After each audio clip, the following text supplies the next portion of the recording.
হুকহুকাই কান্দিছে এজন শিক্ষকে। মুখ্যমন্ত্ৰীৰ শিক্ষামন্ত্ৰীলৈ কাটৰ অনুৰোধ এজন শিক্ষকৰ। কি চলিছে ফুৰহানি আতি মুক্ত বিদ্যালয়ত? প্ৰাণৰ শংকাত ভুগিছে নগাঁও জিলাৰ জুৰিয়া শিক্ষাখণ্ডৰ অধীনস্থ ফুৰহানি আতি মুক্ত বিদ্যালয়ৰ প্ৰধান শিক্ষক শহীদুল ইছলাম। ৩১ বছৰ শিক্ষকতা কৰা শিক্ষক শহীদুল ইছলামৰ জীৱনত নামি আহিছে শংকা।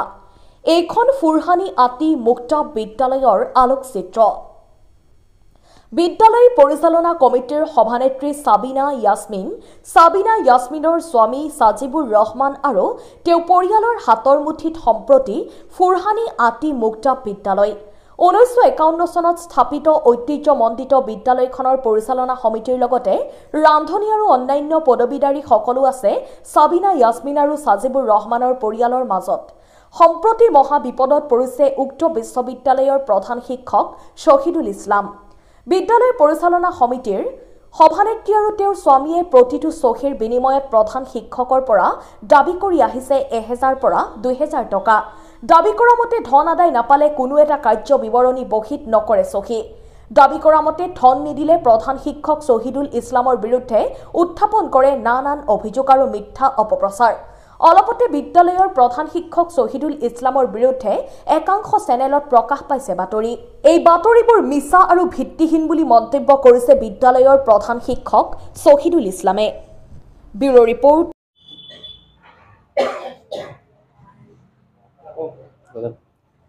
নমস্কাৰ, মই ফুৰহানি আতি মুক্ত স্কুল 1025 নং স্কুলৰ মেম্বাৰৰ হাজবেণ্ড মৰিয়ম বেগমৰ হাজবেণ্ড। স্কুলত মানে মিটিং কৰা অৱস্থাত আপোনাৰ প্ৰধান শিক্ষকজনক সহজ সৰল মানে সুযোগ লৈ পেলাই প্ৰেচিডেণ্ট সাজিবুৰ ৰহমান আৰু আপোনাৰ এই সাবিনা বেগমে মানে 1000 কৰি টকা খোজে এটা চহী। আমালোক মেম্বৰে সেইটো মানে মত দিয়া নাই। তাৰপিছত মানে ছাৰক মানে এক্সট্ৰা কৰি 1000 টকা নিদিলে ছাৰক মানে বেয়া কথা কয় আৰু মানে বেলেগ এটেক কৰে।